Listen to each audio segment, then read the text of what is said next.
अस्सलामु अलैकुम वरहमतुल्लाहि वबरकातुह।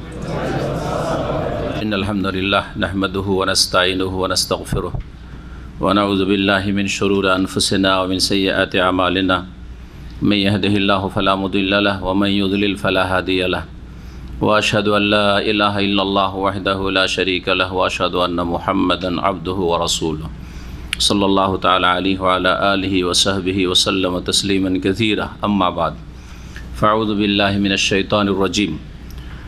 बिस्मिल्लाहिर रहमानिर रहीम। अबसा व तवल्ला अन जाअहुल अअमा व मा युद्रिका लअल्लहु यज़्ज़क्का औ यज़्ज़क्करु फतनफ़अहु ज़िक्रा अम्मा मन इस्तग़ना फ़अन्त लहु तसद्दा व मा अलैका अल्ला यज़्ज़क्का व अम्मा मन जाअका यसआ व हुवा यख़शा फ़अन्त अन्हु तलाहा कल्ला इन्नहा तज़किरा। আল্লাহ রাব্বুল আলামিনের যাবতীয় প্রশংসা, যে মহান আল্লাহ আমাদের সৃষ্টিকর্তা, আমাদের সব কিছুর মালিক, আমাদের অন্তরের আবর্তন বিবর্তন পরিবর্তনের মালিক, যে মুকাল্লিবুল কুলুব, যাকে ইচ্ছা আল্লাহ রাব্বুল আলামিন ভালোর দিকে তার অন্তরকে পরিবর্তন করে দেন। যখন সেই ব্যক্তি তার জন্য সচেষ্ট হয়, আর যেই ব্যক্তি চেষ্টা করে না, তাকে আল্লাহ রাব্বুল আলামিন পরিবর্তন করেন না। যেমন আল্লাহ রাব্বুল সব কিছুর মালিক, তেমন প্রত্যেক সৃষ্টিকে আল্লাহ রাব্বুল আলামিন সীমিত একটা ক্ষমতা দিয়েছেন, যেই ক্ষেত্রগুলিতে সে নিজেও মালিক। সে নিজেকে চাইলে পরিবর্তন করতে পারে, এর জন্য চেষ্টা করতে পারে, তার এতটুকু ক্ষমতা দিয়েছেন। আল্লাহ মানুষকে পাথরের মতো করে সৃষ্টি করেননি, বরং মানুষের মধ্যে একটা ক্ষমতাও আল্লাহ রাব্বুল আলামিন দিয়েছেন, যদিও সেটা সীমিত ক্ষমতা।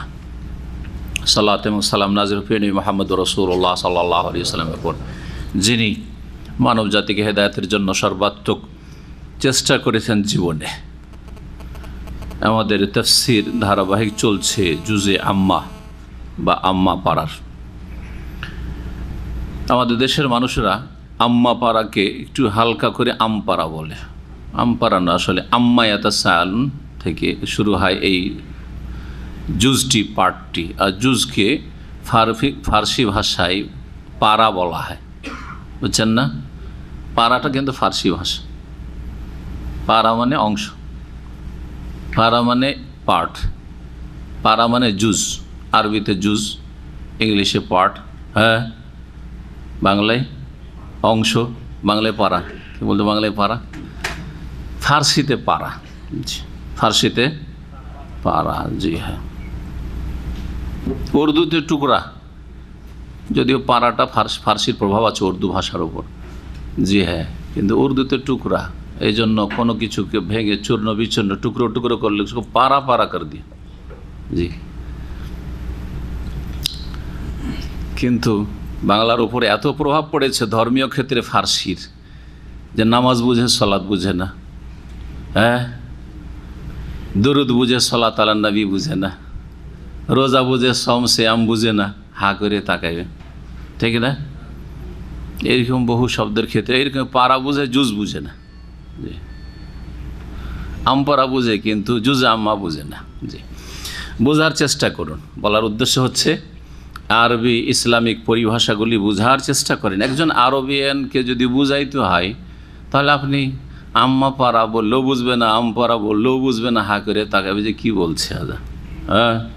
কিন্তু জুজে আম্মা যদি বলেন। আমপাড়ার তৃতীয় সূরার তাফসীর আজকে হবে সূরাতু আবাসা। তা দিয়ে শুরু করব, সময় যদি আমাদের কাছে থাকে তো তারপরে সূরাটিরও তাফসীর ইনশাআল্লাহ তাআলা শেষ করব। আল্লাহ যেন তৌফিক দান করেন।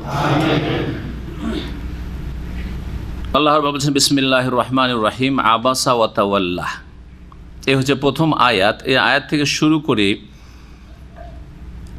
10টি আয়াত, ফাআনতা আনহু তালাহা, এই পর্যন্ত। আর যদি কেউ বলে কাল্লা ইন্নাহা তাযকিরা, তবুও চলবে।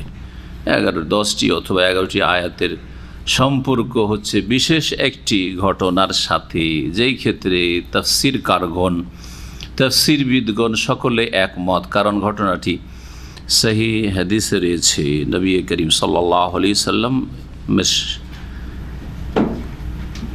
প্রখ্যাত সাহাবী, অন্ধ সাহাবী আব্দুল্লাহ বিন উম্মে মাকতুম রাদিয়াল্লাহু তাআলা আনহুর ঘটনা। এই হচ্ছে এই আয়াতগুলি নাজিল হওয়ার প্রেক্ষাপট বা শানে নজুল। শানে নজুল মানে নাজিল হওয়ার কারণ, প্রেক্ষাপট। কোন প্রেক্ষাপটে, কি কারণে, কি অবস্থায় নাজিল হয়েছে শানে নজুল। সব আয়াতের শানে নজুল নেই, বরং অধিকাংশ আয়াতের শানে নজুল নেই। বিধিবিধান আল্লাহর ধারাবাহিক, যখন যেটা প্রয়োজন মনে করেছেন বর্ণনা করেছেন, অথবা কোনো কাহিনী যখন প্রয়োজন মনে করেছে উপদেশমূলক নাজিল করেছেন। কিন্তু অনেকগুলি আয়াত রয়েছে বা সূরা রয়েছে যেগুলির কি রয়েছে, শানে নজুল বা সাবাবে নজুল রয়েছে। আরবরা সাবাবে নজুল বুঝে, নাজিল হওয়ার কারণ, আর আমাদের দেশের মানুষরা শানে নজুল কথাটি বুঝে, অথচ দুটোই আরবি শব্দ। একটা আমাদের দেশের মানুষরা বুঝে।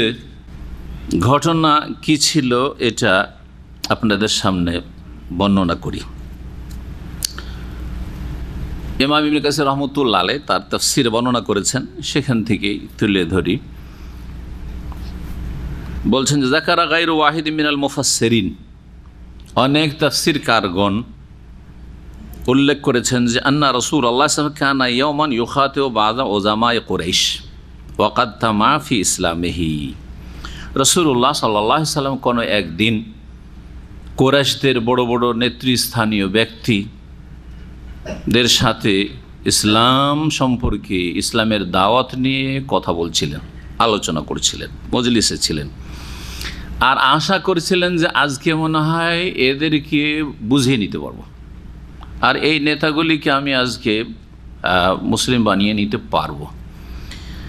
ফাবাইনামা হুয়া ইউখাতিবু ইউনাজিহি ইয আকবালা ইবনে উম্মে মাকতুম। এই কথোপকথন চলছিল, তাদের সাথে কথা বলছিলেন রাসূলুল্লাহ সাল্লাল্লাহু আলাইহি ওয়াসাল্লাম। হঠাৎ করে এসে পৌঁছিলেন সাহাবী আব্দুল্লাহ ইবনে উম্মে মাকতুম রাদিয়াল্লাহু তাআলা আনহু। ওয়া কানা মিম্মান আসলামা কাদিমান, প্রথম যুগেই ইসলাম গ্রহণ করেছিলেন এই সাহাবী মক্কায়।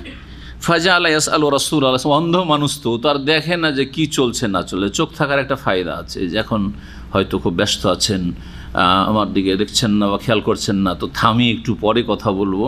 আবার এটা অনেকের হুঁশও থাকে না, কথার উপর কথা বলা শুরু করে চোখ থেকেও। অনেকের এই চোখ আছে কিন্তু অন্তর্দৃষ্টি নেই, আছে না? অনেকে কথা বলছেন, চলতে আছে ওর মাঝখানে কথা বলা শুরু করে। আমাদের আঞ্চলিক ভাষা বলে কথার মাঝে কাঁঠাল ভাঙা। কথা বলছে, গল্প করছে, আর ওই সময় যদি কাঁঠাল হচ্ছে জাতীয় ফল, যদি ভেঙে দেওয়া হয় বাঙালির সামনে, তো কাঁঠাল খাবে না, ও কথা বলবে। বুঝছেন না? রাসূলুল্লাহ সাল্লাল্লাহু আলাইহি ওয়াসাল্লাম ব্যস্ত ছিলেন, ওটা না খেয়াল করে অন্ধ মানুষ রাসূলুল্লাহ সাল্লাল্লাহু আলাইহি ওয়াসাল্লামকে কোনো দিনই বিষয়ে জিজ্ঞাসা করা শুরু করেছেন। ওয়াইউলিহু আলাইহি, একবার নয় বারবার করে বলছেন ইয়া রাসূলুল্লাহ। নবী সাল্লাল্লাহু আলাইহি ওয়াসাল্লাম এড়িয়ে যাচ্ছেন, ভ্রুক্ষেপ করছেন না, জবাব দিচ্ছেন না, কথায় ব্যস্ত আছেন। আবার বলছে ইয়া রাসূলুল্লাহ, ইয়া রাসূলুল্লাহ। তো এইরকমভাবে তিনি বারবার করে রাসূলুল্লাহ সাল্লাল্লাহু আলাইহি ওয়াসাল্লামের দৃষ্টি আকর্ষণ করছিলেন। আর রাসূলুল্লাহ সাল্লাল্লাহু আলাইহি ওয়াসাল্লাম মনোযোগী হয়েছিলেন কাফেরদের হেদায়েতের জন্য, যে যদি পারি এদেরকে হেদায়েত করতে, জাহান্নাম থেকে উঠিয়ে নিয়ে আসতে। জি, নবী সাল্লাল্লাহু আলাইহি ওয়াসাল্লাম প্রশ্নে উঠে, নবী সাল্লাল্লাহু আলাইহি ওয়াসাল্লাম কি এই অন্ধ মানুষকে তুচ্ছ মনে করে অমনোযোগী হয়েছেন? হাসা ওয়াকাল্লা, কখনো না। জি, যদি এটা কেউ বুঝে যে ওকে ছোট মনে করে বা গরিব মনে করে, আর এরা সব আমির ওমরা সব নেতা মাথা, তাহলে এটা হচ্ছে একটি ভ্রষ্টতা, এটা ভুল ধারণা। জি, এটা কখনো করেন রাসূলুল্লাহ সাল্লাল্লাহু আলাইহি ওয়াসাল্লাম।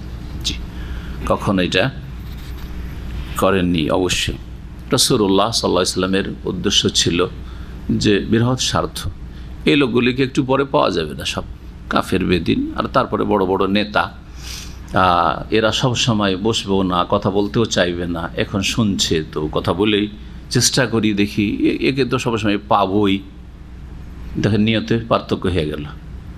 এইরকম যদি কেউ করে তো কোনো দোষের বিষয় তেমন না, তেমন দোষের বিষয় নয়। তারপরও আল্লাহ রাব্বুল আলামিন যেহেতু এই কাফের নেতাগুলির ভাগ্যে হেদায়েত রাখেননি, হেদায়েত হবেন। আল্লাহ জানছেন, নবী সাল্লাল্লাহু আলাইহি ওয়াসাল্লাম তো জানছেন না, নবী সাল্লাল্লাহু আলাইহি ওয়াসাল্লাম তো আশাই মেহনত করছেন। এই জন্য এই আয়াতগুলি নাযিল হয়েছে। তাহলে একজন দায়ীর সামনে যে জানে না যে কি হেদায়েত হবে আর না হবে, যদি একজন খাস লোক নিয়মিত ধরেন ইসলাম শিখতে আসে যে কোনো জায়গায়, প্রতিষ্ঠানে, ইসলামী সেন্টারে ও কোথাও, আর ওর ক্ষেত্রে একটু অমনোযোগী হয়, আর আরেকজন জীবনে আসে না, এই পেয়েছি, দেখি যদি একে একটু সংশোধন করে নেওয়া যায় এর ভ্রান্ত আকিদাগুলি অথবা এর যে ফরজ ওয়াজিবে ঘাটতি ইত্যাদি, তো এটা এমন কোনো দোষের বিষয় নয়, কারণ ভালো নিয়ত। কিন্তু যদি এখানে ইন্নামাল আমালু বিন্নিয়াত নিয়ত থাকে, এই তো সাধারণ মানুষ, অশিক্ষিত মানুষ, গরিব মানুষ, আর এ হচ্ছে একবার ডাক্তার ইঞ্জিনিয়ার পেয়েছি, অথবা পেয়েছি একবারে কোনো একটা দলের জেনারেল সেক্রেটারি, সভাপতি সাহেব, অথবা বিশাল কোনো পুঁজিপতি, নেতা মাথা, সেই জন্য তার গুরুত্ব দিচ্ছি, তো অবশ্যই গুনার কাজ, অবশ্যই গুনার কাজ। কথা বুঝতে পারছেন না? জি, কারণ আল্লাহ রাব্বুল যে কোনো আমলের ফলাফল দেন নিয়তের ওপর। ইন্নামাল আমালু বিন্নিয়াত ওয়ালাকিন ইউআখিযুকুম বিমা কাসাবাত কুলুবুকুম। আল্লাহ তোমাদের পাকড়াও করবেন তোমাদের অন্তরের কর্মের ওপর। অন্তরে কি ধরনের আপনার কর্ম ছিল, নিয়ত ছিল। তো নবী করিম সাল্লাল্লাহু আলাইহি ওয়াসাল্লাম ভাবছিলেন যে এই লোকটি যদি এখন একটু থেমে যায়, পরে এর জবাব দিচ্ছি, এই করেছে। আয়েশা রাদিয়াল্লাহু তাআলা আনহা থেকে এই মর্মে আরেকটু বর্ণনা রয়েছে যে নবী করিম সাল্লাল্লাহু আলাইহি ওয়াসাল্লাম ওর দিকে ভ্রুক্ষেপ করেননি। ফাজা আলান নবী সাল্লাল্লাহু আলাইহি ওয়াসাল্লাম ইউরিজু আনহু ওয়া ইউকবিলু আলাল আখার। নবী করিম সাল্লাল্লাহু আলাইহি ওয়াসাল্লাম ইবনে উম্মে মাকতুম অন্ধ ব্যক্তির দিক থেকে মুখটা ফিরিয়ে নিচ্ছিলেন আর ওই দিকে মনোযোগী হয়ে কথা বলছিলেন। একটু বিরক্তিও বোধ করেছেন যে বারবার করে কেন একটা কথা বলছে, থেমে যাও, একটু বিরক্তি বোধ করেছিলেন এবং বিমুখ হয়েছিলেন, অন্যদিকে মুখটা ফিরিয়েছিলেন। এই দুটো কথাকে কোরআনের ভাষায় আবাসা ওয়াতাওয়াল্লা দিয়ে ব্যক্ত করা হয়েছে। বিরক্তি বোধ করা আর মুখটা ফিরিয়ে নেওয়া। অন্যের দিকে মুখ ফিরাচ্ছিলেন মানে কাফের নেতাদের দিকে, যাতে আবু জাহাল ছিল, উতবা ছিল, শাইবা ছিল, রাবিয়া, বড় বড় নেতা এরা, যে কাফেরদের যে সবগুলি নেতা প্রায় হালাক হয়েছে, ধ্বংস হয়েছে বদরের যুদ্ধে। সুবহান আল্লাহ জানছেন, কিন্তু নবী জানছেন না যে এরা আমার বিরুদ্ধে লড়াই করার জন্য আসবে আর জাহান্নামের ইন্ধন হবে, আর এদের মৃতদেহগুলিকে নিক্ষেপ করা হবে বদরের কূপে। কিছু জানছিলেন না রাসূলুল্লাহ সাল্লাল্লাহু আলাইহি ওয়াসাল্লাম, কারণ তার কাছে গায়েবের কোনো চাবি ছিল না, তখন জানানো হয়নি, হেদায়েতের আশায় ছিলেন তিনি ওদের। কিন্তু আল্লাহ জানছেন সাত আসমানের ওপর থেকে, আরো আজিম থেকে, যে এরা হেদায়েত হবে না, এদের দুর্দশা এরকম হবে। ফাফি হাযা উনজিলাত, এই মর্মে নাজিল হয় আবাসা ওয়া তাওয়াল্লাহ। জি, তিরমিজিতে এই হাদিসটি রয়েছে। যাই হোক, বলছেন আল্লাহ রাব্বুল আলামিন আবাসা ওয়া তাওয়াল্লাহ, তিনি ভুরু কুঞ্চিত করলেন। এটা ভারী বাংলা, তাই না? একটু হালকা বাংলা আর একটা নেন। মুখ ভার করলেন। এবার বুঝলেন তো? মুখ ভারী করা বুঝলেন তো না? কেউ কথা বলছে আপনি একটু মুখ ভারী করলেন, জি, মনটা একটু বেজার প্রকাশ করলেন। জি, আবাসা বিরক্তি বোধকে বোঝানো হয়েছে আবাসা দিয়ে, ভুরু কুঞ্চিত করলেন। আবাসা ইয়া বেসো ফি ওয়াজহি, কারোর সাথে দেখা হইলে ভুরু কুঞ্চিত করা। কারণ বিরক্তি বোধ হলে মানুষের ভুরুগুলো কুঞ্চিত হয়, হয় না? হয় না? এরকম হয়? হ্যাঁ হ্যাঁ, জি হ্যাঁ, ঠিক। ওয়াতাওয়াল্লা, এবং বিমুখ হলেন, মুখটা ফিরিয়ে নিলেন অন্যদিকে। বিরক্তি বোধ করলেন আর অন্যদিকে মানে মনোযোগী হইলেন ওই কাফেরদের দিকে। আল্লাহ বলছেন কে হলেন? রাসূলুল্লাহ সাল্লাল্লাহু আলাইহি ওয়াসাল্লাম। কেন হইলেন? আনজা আহুল আমা, যেহেতু তার কাছে একজন অন্ধ ব্যক্তি এসেছিল। ওয়ামায়ুদ্রিকা, হে নবী তুমি কি বুঝো, কি জানো? ওয়ামায়ুদ্রিক আদরা ইউদ্রি মানে হচ্ছে জানানো, আর কা তুমি, তোমাকে কে জানাবে বা কি বা জানো তুমি? তুমি কি বা জানবে? যদি আল্লাহ আল্লাহু ইয়াজ্জাক্কা, হতে পারে এই অন্ধ ব্যক্তি আত্মশুদ্ধি করবে। পরিশুদ্ধ হবে এই ব্যক্তি নিজের নফসের তাজকিয়া, নিজের নফসকে, নিজেকে অপবিত্রতা থেকে, পাপাচার থেকে পবিত্র করতে চায়। সহজ ভাষায় তাজকিয়া, সে আত্মশুদ্ধি করবে। আও ইয়াযাক্কারু, অথবা সে উপদেশ গ্রহণ করবে। তাযাক্কারা, ইয়াতাযাক্কারু মানে হচ্ছে উপদেশ গ্রহণ করা, আর যিকরুন মানে হচ্ছে উপদেশ। যাকারা ইয়াযকুরু উপদেশ, জি যিকর, ওখান থেকে উপদেশ, যিকির বলা হয় উপদেশকে। ইন্না নাহনু নাযালনা যিকরা, আমি উপদেশ নাযিল কোরআন হচ্ছে উপদেশ, রাসূলুল্লাহ সাল্লাল্লাহু আলাইহি সুন্নাহ হচ্ছে হাদিস, হচ্ছে উপদেশ। কোরআন সুন্নাহকে যিকির বলা হয়েছে। আর তাজাক্কুর মানে হচ্ছে উপদেশ নেওয়া, আর তাজকির মানে হচ্ছে উপদেশ দেওয়া। তাহলে আরবি গ্রামে জানলে খুব সুবিধা, আর না জানলে কোরআন সুন্নাহ বুঝতে বড় অসুবিধা আছে। কি বলতে কি বলবেন, আজকাল অল্প জেনে যারা বেশি কথা বলে তাদের অবস্থাটা এইরকম। আজকাল অনলাইনের যুগে, গুগল শেখের যুগে, যারা কোনো শেখের কাছ থেকে ইলম না হাসিল করে, কোনো আলেমের কাছ থেকে ইলম হাসিল না করে কিছু ইসলাম চর্চা করছে, ওরাই হচ্ছে তাদের বড় গুরু ওস্তাদ, বা নিজে নিজে ও শুধু গুগল ওস্তাদ ধরেই শুধু মানে ফতোয়া দেওয়া শুরু করেছে। তাদের ভুল ভ্রান্তি বেশি হবেই হবে, কারণ সে তাজকির, যিকির আর তাজাক্কুর মানে পার্থক্য করতে পারে না। কিন্তু একজন যে কোরআন সুন্নাহ বুঝার মতো, সে পার্থক্য করতে পারে। ইয়াযাক্কারু আসলে ছিল ইয়াতাযাক্কারু, আও ইয়াযাক্কারু অথবা সে উপদেশ নেবে। এই অন্ধ ব্যক্তি তোমার কথা শোনে, আর এরা উপদেশ নেবে না, এই কাফের নেতারা। ফাতানফাহু যিকরা, যখন সে উপদেশ গ্রহণ করবে, নেবে, তার জন্য উপকারী হবে এই উপদেশ। তোমার উপদেশ তার জন্য উপকারী হবে, ফলপ্রসূ হবে, তাকে লাভবান করবে। ফাতানফাহু। আম্মা মান ইস্তাগনা, পক্ষান্তরে যেই ব্যক্তি বেপরোয়া হলো, যারা বেপরোয়া হলো, ইস্তাগনা মানে বেপরোয়া হওয়া, অমুখাপেক্ষী হওয়া। ইস্তেগনা মানে, ইস্তেগনার একটা তাফসীর এটা, যে বেপরোয়া, পরোয়া করে না। মুহাম্মদ সাল্লাল্লাহু আলাইহি ওয়াসাল্লাম বলছেন, ও শুনলো, এক কান দিয়ে শুনে আর কান দিয়ে বের করে দিল। কাফের নেতারা এরা বেপরোয়া, অমুখাপেক্ষী। এরা নবী মুহাম্মদ সাল্লাল্লাহু আলাইহি ওয়াসাল্লামের আর তার দাওয়াতের, কোরআন সুন্নাহর, আল্লাহর ওহীর মুখাপেক্ষী নয়, মানবে না এরা, অমুখাপেক্ষী, বিমুখ এরা। একটা তাফসীর আম্মা মান ইস্তাগনা। আর একটা তাফসীর হচ্ছে গিনা থেকে হচ্ছে ইস্তাগনা। গিনাউন মানে সচ্ছলতা, গিনা মানে সচ্ছলতা, গিনা মানে হচ্ছে অভাবমুক্ত হওয়া। তাহলে আম্মা মান ইস্তাগনা, পক্ষান্তরে যারা সচ্ছল ব্যক্তি, যারা অভাবমুক্ত, যারা ধনাঢ্য ব্যক্তি, মান ইস্তাগনা। আল্লাহ বলছেন, যাদেরকে দেখলে যে সব নেতা মাথা আর এরা অভাবমুক্ত সচ্ছল ব্যক্তি মক্কার, ফাআনতা লাহু তাসাদ্দা, হে নবী মুহাম্মদ সাল্লাল্লাহু আলাইহি ওয়াসাল্লাম, তুমি তাদের ক্ষেত্রে মনোযোগী হচ্ছ। তাসাদ্দা মানে কারো পেছনে পড়ে যাওয়া, লেগে যাওয়া তার পেছনে, লেগে যাওয়া। এখানে মনোযোগী ভাব অর্থ এটি, কিন্তু তাসাদ্দা মানে কারো পিছু লেগে যাওয়া। পিছু লেগে যাওয়া বিভিন্ন রকম হয়। কাউকে বোঝানোর জন্য ওর পিছে লেগেছে, অথবা কেউ ভিক্ষা করার জন্য পিছে লাগে না। আজকাল দাড়িওয়ালা দেখলে রাস্তাঘাটে ফকির পিছে লেগে যায়। যার দাড়ি যত বড় দেখবে তত বেশি আপনার পেছনে ভিক্ষুক লাগবে।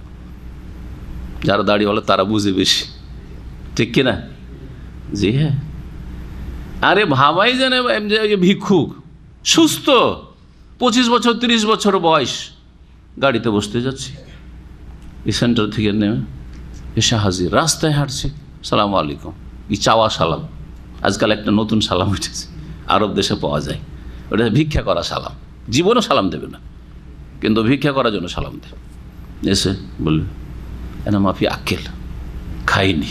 মিথ্যু, কত খাবে সে, সারাদিন চাইছে এরকম করে। জি, কেউ 10 রিয়াল, কেউ 5 রিয়াল, কেউ আরও বেশি 50 দিচ্ছে, কেউ দিচ্ছে না।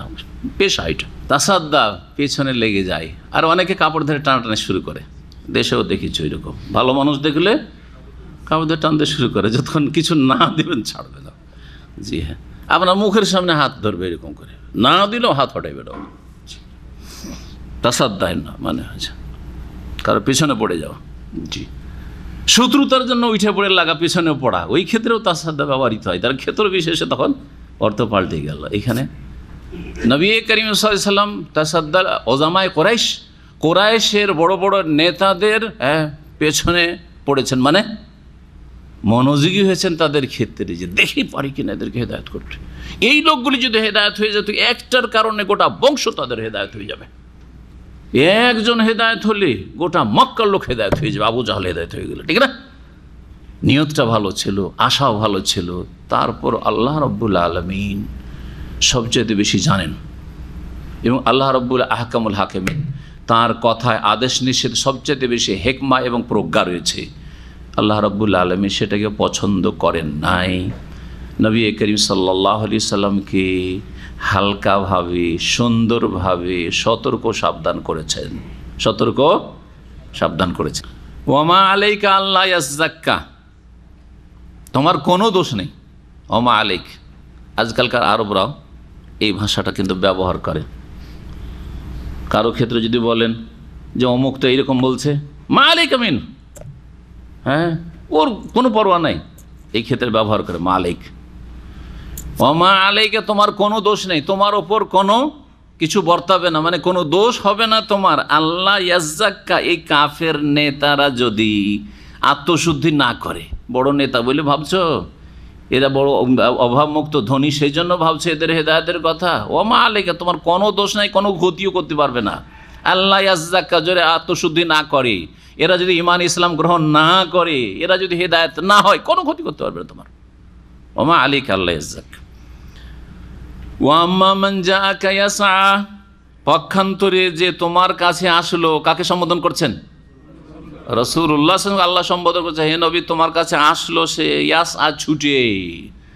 ইয়াসআ মানে দৌড় দিয়ে আসা, ছুটে আসা। সে বাহ্যিক দৌড় দিয়ে আসা একটা, একটা আভ্যন্তরীণ দৌড় দেওয়া, দুটোতে পার্থক্য আছে, কিন্তু দুটোকে সা বলা যেতে পারে। সায়ুন মানে আসলেই দৌড় দিচ্ছেন আপনি, মানে স্পিডটা আপনার চলার বেশি। মসজিদের দিকে যদি এইরকম দৌড় দিয়ে আসেন, তো সওয়াবের কাজ প্রশংসিত না অপছন্দনীয়, নিন্দিত, নিষিদ্ধ? নবী সাল্লাল্লাহু আলাইহি ওয়াসাল্লাম মসজিদের দিকে একামত হয়ে গেছে, নামাজ শুরু এসে যেন দৌড় দিয়ে আসতে নিষেধ করেছেন। ভালো কাজ নয় যে দৌড় দিয়ে রাকাত ধরার জন্য, রুকু ধরার জন্য এক শ্রেণীর লোকেরা একেবারে ছুটে মরিয়া উঠে পড়ে গেলেও দাঁত মুখ ভেঙে যাবে ওর। এরা মূর্খ, এরা যারা দৌড় দেয়। নিষেধ আছে, ফালা তাতুহা তাসাউন, মসজিদে এইরকম সাই দৌড় দিয়ে আসবে না, ঝাঁপিয়ে আসবে না। ওয়াতুহা ওয়ালাইকুম সাকিনা, মসজিদে আসবে তোমরা সাকিনা, প্রশান্তির সাথে, ধীরে স্থিরভাবে, নর্মাল যেটা চলবে। তাহলে এটা নিষেধ। শারীরিকভাবে দৌড় দেওয়া, বাহ্যিক দৌড় দেওয়া সাই, এটা নিষেধ। কিন্তু আভ্যন্তরীণ দৌড় দেওয়া প্রশংসিত। আভ্যন্তরীণ দৌড় দেওয়া কি? মসজিদের ক্ষেত্রে সজাগ থাকা, সালাতের সময় টাইম টেবিলের ক্ষেত্রে সজাগ থাকা, আজানের ক্ষেত্রে সজাগ থাকা। আজান হয়ে গেছে, কম্পিউটার ছাড়ো, কাজ ছাড়ো, ডিউটি ছাড়ো, দোকান বন্ধ করো, কাস্টমার ছাড়ো। লাভ হইলো, লস হলো, কাস্টমার ছুটলো, এসে গেছে, এটা সেরেই নি, এটা কাস্টমার চলে এসেছে সেলুন, এটা সেরে নি, যাক 5 টাকা 10 টাকা হবে, ও জামাত গেল পরে পড়ে নেব। অনেক নামাজিরা এরকম কাজ করে না। আভ্যন্তরীণ সাই মানে প্রচেষ্টা, এবং আপনার দৌড়ঝাঁপ অবশ্যই থাকতে হবে। তো এই লোকটি দৌড় দিয়ে এসছে, মানে একবারে বাড়ি থেকে দৌড় দিয়ে নবী সাল্লাল্লাহু আলাইহি ওয়াসাল্লামের কাছে এসছে, শারীরিকভাবে না, জরুরি নয়, কিন্তু মনের দিক থেকে সে ছুটে এসেছে, ঝাঁপ দিয়ে এসছে। রাসূলুল্লাহ সাল্লাল্লাহু আলাইহি ওয়াসাল্লামের কাছে যাবো, শিখবো, জানবো। জি হ্যাঁ, আগ্রহী এক কথাই। ওয়া আম্মা মান জাআকা ইয়াসআ, যেই ব্যক্তি হে নবী তোমার কাছে আসলো, পক্ষান্তরে যেই ব্যক্তি তোমার কাছে আসলো, ইয়াসা ছুটে, মনোযোগী হয়ে, ওয়াহুয়া ইয়াখশা, এবং সে ভয়ও করে আল্লাহকে, আল্লাহর ভয় অন্তরে নিয়ে, আল্লাহর ভয় তাকে তোমার কাছে পৌঁছিয়েছে বা নিয়ে এসেছে। ফান্তা আনহু তালাহা, তার থেকে তুমি মশগুল হয়ে যাচ্ছ, তার থেকে তুমি অমনোযোগী হচ্ছ। তালাহা লাহুন থেকে, লাহুন মানে খেলা হয়, লাহুন মানে ব্যস্ত হয়ে যাওয়া হয়। জি, অমনোযোগী হওয়া। জি, ফান্তান হতালা, কাল্লা, কশ্চিন কালো, এটা ঠিক নয়। কোশ্চিন কালো এরকম কাজ করবে না, যা করেছে এটা করিও না। নেতা দেখে তাদের দিয়ে বেশি মনোযোগী হওয়া, আর গরিবকে উপেক্ষা করা, অন্ধকে উপেক্ষা করা, অথবা চাকচিক্য দেখে ছুটা, না না এরকম কাজ করবে না। এটা শুধু নবী সাল্লাল্লাহু আলাইহি ওয়াসাল্লামকে না, আমাদেরকে বলা হয়েছে তেলের মাথায় তেল ঢালা। এটা তো আমাদের স্বভাব, তাই না? যে খেয়ে হজম করতে পারে না, রোগের শেষ নেই, ওর এত খায়, এত ভালো ভালো খায়, তাই না? ওকেই দাওয়াত খাওয়ায়, গরিবকে কে খাওয়ায়, ঠিক না? জি, কাল্লা, কোশ্চেন কালো, এটা উচিত না। ইন্নাহা তাযকিরা, নিশ্চয়ই এই কথাগুলি যে আয়াত, ইন্নাহার বলতে বোঝানো হয়েছে এই যে কথাগুলি দিক নির্দেশনা দেওয়া হলো আবাসা ওয়া তাওয়াল্লা থেকে, এগুলি হচ্ছে তাযকির, উপদেশ, এগুলি হচ্ছে নসিহত তোমার জন্য এবং তোমার উম্মতের জন্য, মানব জাতির জন্য। কাল্লা ইন্নাহা তাযকিরা, এটা একটা তাফসীর। কাল্লা ইন্নাহা এখানে শুধু এই আয়াতগুলিতে সীমিত করব না, ইন্নাহা তাযকিরা। একটা তো বললাম যে এই বিষয়টি, যে বিষয়টি নিয়ে আলোচনা, কি সতর্কীকরণ আল্লাহর পক্ষ থেকে, নবী সাল্লাল্লাহু আলাইহি ওয়াসাল্লামকে কি করলেন? সতর্ক, সাবধান করলেন। এটি হচ্ছে তাযকিরা, উপদেশ তোমার জন্য, মানব জাতির জন্য। আর একটা হচ্ছে ইন্নাহা, মানে ইন্না আয়াতিল কোরআন, কোরআনের সমস্ত আয়াত শুরু থেকে শেষ পর্যন্ত, সূরা ফাতিহা থেকে সূরা নাস পর্যন্ত, এই সবগুলিকে বোঝানো হয়েছে যে কোরআনে কারীম হচ্ছে তাযকিরা, উপদেশ। কোরআনে কারীম হচ্ছে উপদেশ, এটাও হতে পারে। ফামান শাআ যাকারাহু, সুতরাং যার ইচ্ছা হবে সে উপদেশ গ্রহণ করবে, নেবে, সেটাকে স্মরণ করবে, মানে স্মরণ করে তা থেকে উপদেশ নেবে। এখানে ফিরে যাই শুরুতে একটু, আর একটু গভীরভাবে দেখেন লক্ষণীয় বিষয়। এবং কোরআনে কারীমের অলংকার আর বাকভঙ্গিমা, সুন্দর বাকভঙ্গিমা আল্লাহ রব্বুল আলামিন শিখিয়েছেন, আদব কায়দা শিখিয়েছেন। এবং বিশেষ করে রাসূলুল্লাহ সাল্লাল্লাহু আলাইহি সাল্লাম এইরকমই যে কোনো মান্যবর ব্যক্তি, আপনার বাপ মা, আপনার মুরব্বীরা, আপনার ওস্তাদ, আপনার শ্বশুর শাশুড়ি, দাদা দাদি, নানা নানি, যে কোনো বুজুর্গ ব্যক্তি হোক, সম্ভ্রান্ত ব্যক্তি হোক, তাদের ক্ষেত্রে কীরকম শ্রদ্ধা রাখা উচিত। অথচ আল্লাহ রাব্বুল আলামিন সম্বোধন নবী মুহাম্মদ সাল্লাল্লাহু আলাইহি সাল্লামকে, মাবুদের সম্বোধন, যিনি রব, রবের সম্বোধন আব্দ গোলাম মুহাম্মদ সাল্লাল্লাহু আলাইহি সাল্লামকে, ঠিক কিনা? তো যেভাবে ইচ্ছা সেইভাবে সতর্ক সাবধান করতে পারে, যেভাবে ইচ্ছা সেইভাবে তম্বি করতে পারে, যেভাবে ইচ্ছা সেইভাবে সংশোধন করতে পারে, ঠিক কিনা? অসুবিধা নাই। তারপরেও দেখেন ভাষা বলার তরিকা আমাদেরকে শেখানোর উদ্দেশ্যে এখানে কিভাবে বলা হয়েছে। প্রথম আয়াতটাতে দেখেন আবাসা ওয়া তাওয়াল্লা। আবাসা মানে কি বললাম, দেখি কতটা এতক্ষণ শুনে মনে আছে। কারণ আবাসা মানে ভোরং কঞ্চিত করলো, আর না হয় মুখ ভার করলো, ঠিক না? কে? কোন এক ব্যক্তি, যার নাম এখানে উল্লেখ করেন, কোন এক ব্যক্তি ভুরু কঞ্চিত করলো, ওয়া তাওয়াল্লা, আর মুখটা ফিরিয়ে নিল। নবী সাল্লাল্লাহু আলাইহি ওয়াসাল্লাম বুঝে গেছে, বুঝার লোক বুঝে গেছে, ঠিক কিনা? যারা বুঝার সে বুঝে গেছে। আপনাদের মধ্যে কারো যদি এরকম স্বভাব থাকে, বুঝার লোক বুঝে গেল, ঠিক কিনা? কিন্তু যদি বলি আপনি কাজটা ভালো করলেন না, মুখ ভার করলেন, কথা বললাম তো, বা অমুক কথা বললো তো, আর আপনি মুখটা ফিরিয়ে নিলেন, জি, কষ্ট বেশি লাগলো না? কষ্ট লাগলো, ঠিক না? এখানে গায়েব করি, থার্ড পারসন গ্রামার বুঝেন? ইংরেজি গ্রামার বুঝেন না বাংলা বুঝেন? দেখেন না আরবি বুঝেন। মোতাকাল্লিম ফার্স্ট পারসন, মুখাতাব সেকেন্ড পারসন, তাই না? যাকে সম্বোধন করে বলছেন কা কা, তুমি তোমরা, আমি আমরা, ফার্স্ট পারসন মোতাকাল্লিম।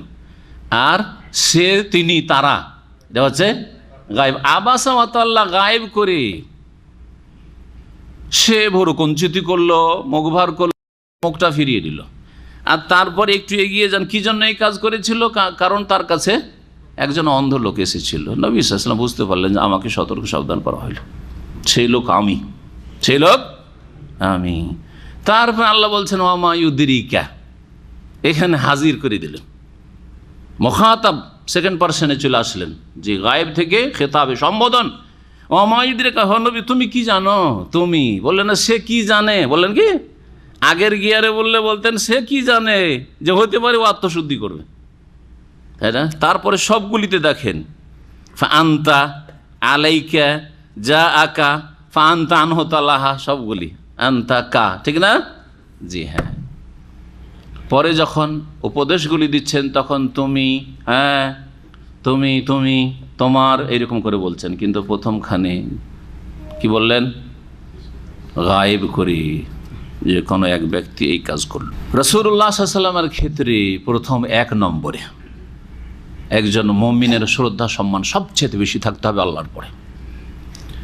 আর তারপরে বড়দের ক্ষেত্রে আপনি ছেলেকে যেভাবে বলবেন, স্ত্রীকে যেভাবে বলবেন, আর সেই লাঠি দিয়ে সতর্ক সাবধান করবেন, বা সেই তরিকাতে আপনি সতর্ক সাবধান করবেন বা কোনো হুকুম করবেন, মাকে, হ্যাঁ বাপকে, দাদা দাদিকে না, কখনো না।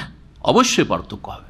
আপনি আপনার সাথী সঙ্গীতের সাথে যেভাবে কথা বলছেন সেভাবে আপনার ওস্তাদের সাথে ওইভাবে আপনি সমাদর করবেন? জি না না না, এটা কোরআন শিখাই নাই। কাল্লা ইন্নাহা তাযকিরা ফামান শাআ যাকারা ফি সুহুফি মুকাররামাহ। এই যে উপদেশ বাণী কোরআনে কারীম, এটা কোথায় রয়েছে? ফি সুহুফি মুকাররামাহ, সম্মানিত পত্র সমূহে রয়েছে। সাহিফাতুনের বহুবচন হচ্ছে সোহফ। জি জি, সম্মানিত লিপিগুলিতে রয়েছে।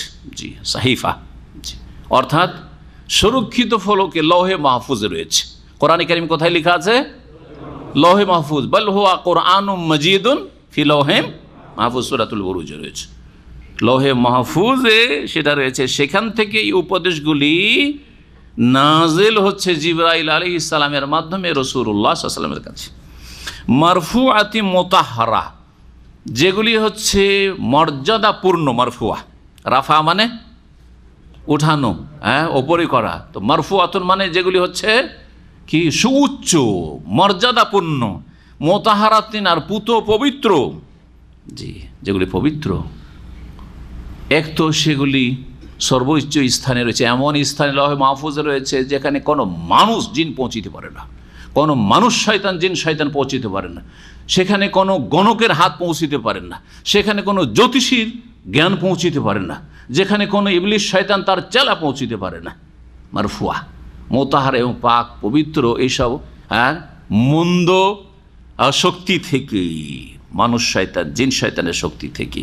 কারণ আকাশের সংবাদ জিন শয়তানেরা কিছু কান লাগিয়ে শুনে নিয়ে আসার চেষ্টা করে জমিনে, আর গণক জ্যোতিষীদের কানে কুটুর কুটুর করে গিয়ে বলে যে আগামীতে এই হবে, আগামীতে এই হবে, আগামীতে পাকিস্তানের প্রধানমন্ত্রী অমুক হবে। এক পিরনি বলছে, ও কি করে গায়েব জানলো? হ্যাঁ, ওকে ওই জিন শয়তানের ওপর থেকে কিছু ওহি করেছে, কিছু কানে, আর না হইলে অনুমান ভিত্তিক বলেছে। আর আমরা যেমন আমের গাছ থেকে ঢেলা মেরে আম পাড়তাম, 2-4-5টা ঢেল মারলে 2-4টা তো পড়বে, 1-2টা মিস যাবে, আর যার যেমন নিশানা ভালো ওই রকম কাজ হবে, ঠিক কিনা? তো ওই রকম, জি হ্যাঁ। আর মূর্খ জাহেল বদাকিদায় বিশ্বাসী, শিরকি কুফরিতে বিশ্বাসী, মন্ত্রতন্ত্র আর যারা এইসব জ্যোতিষীদের আর গণকদের কথায় বিশ্বাসী, কুফরি আকিদায় আর ইসলামী আকিদায় কোনো পার্থক্য নেই, ইসলামের কোনো জ্ঞান নেই, তারা বিশ্বাস করছে। তোমার গরু হারিয়ে গেছে অমুক জায়গায়, তোমার ছেলে হারিয়ে গিয়ে অমুক জায়গায় চলে গেছে, হ্যাঁ আমি দেখলাম আমার বিদ্যা বুদ্ধি দিয়ে, বিশ্বাস করছে আর শির কুফরি করে ইমান হারাচ্ছে। মোতাহারা পাক পবিত্র, সেখানে কোনো শক্তির হাত পৌঁছে না। বেআইদি সাফারা, আইদি ইয়াদুনের বহুবচন, ইয়াদ মানে হাত, আর সাফারা সাফিরের বহুবচন। সাফারা কিসের বহুবচন? সাফিরের। জি, সাফির মানে হচ্ছে দূত। সাফির মানে রসুল মানেও দূত হয়, আর সাফির মানেও দূত হয়। আজকালকার অ্যাম্বাসেডার রাষ্ট্রদূতকে কি বলে জানে? সাফির বলে। রাষ্ট্রদূতকে, যে দূত ব্যক্তি, ওকে কি বলে? সাফির বলে। আর এমবেসিকে কি বলে? সাফারা বলা হয়। যে বেআইদি সাফারাতিন, তাহলে সাফির মানে দূত হলো, আর বহু বচন হচ্ছে সাফারা। দূতগণের হাতে সেগুলি, মানে দূতগুলির মাধ্যমে সেটা আসে নবী মোহাম্মদ সাল্লাল্লাহু আলাইহি সাল্লামের হাতে। এই দুধ বলতে জিবরাইল আলাইহিস সালামকে বোঝানো হয়েছে আর তার সহযোগী মালাইকাকে বোঝানো হয়েছে। জি, সাফারা অন্যান্য ফেরেশতা মালাইকাদের বোঝানো হয়েছে। তারা হচ্ছে আল্লাহর দূত, জি, আল্লাহর সফির, আল্লাহর রসুল। তারা রসুল মিনাল মালাইকা, রসুল মিনাল মালাইকা।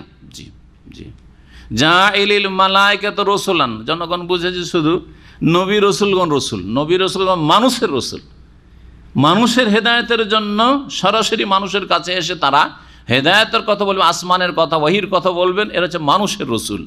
আর ফেরেশতাদের মধ্যেকার রসুলের কথা কোরআনে কারীমে আল্লাহ সূরা ফাতির জাইলিল মালাইকাতে রসুলান, আল্লাহ মালাইকাদের মধ্যে কি করেছেন? রসুল, দূত বানিয়েছেন। উলি আজনিহাতিন, যারা বেশ কিছু ডানা পাখা বিশিষ্ট, তাদের ডানা রয়েছে, কারো কম কারো বেশি। জি, জিবরাইল আলাইহিস সালামের 600 ডানার কথা সেই হাদিসে রয়েছে। তাহলে এই কোরআনে কারীম লৌহে মাহফুজ থেকে নেমে আসে কার মাধ্যমে? হ্যাঁ, দূতদের মাধ্যমে। সেই দূতেরা কেমন? তাদের হাতে এগুলি থাকে, কোনো হাত ওখানে জিন শয়তান পৌঁছিতে পারে না। কেরামিন কারিমের বহু বচন, যারা বড়ই সম্মানিত। বারারাতিন, বররুনের বহু বচন, যারা বড়ই নেক সৎ।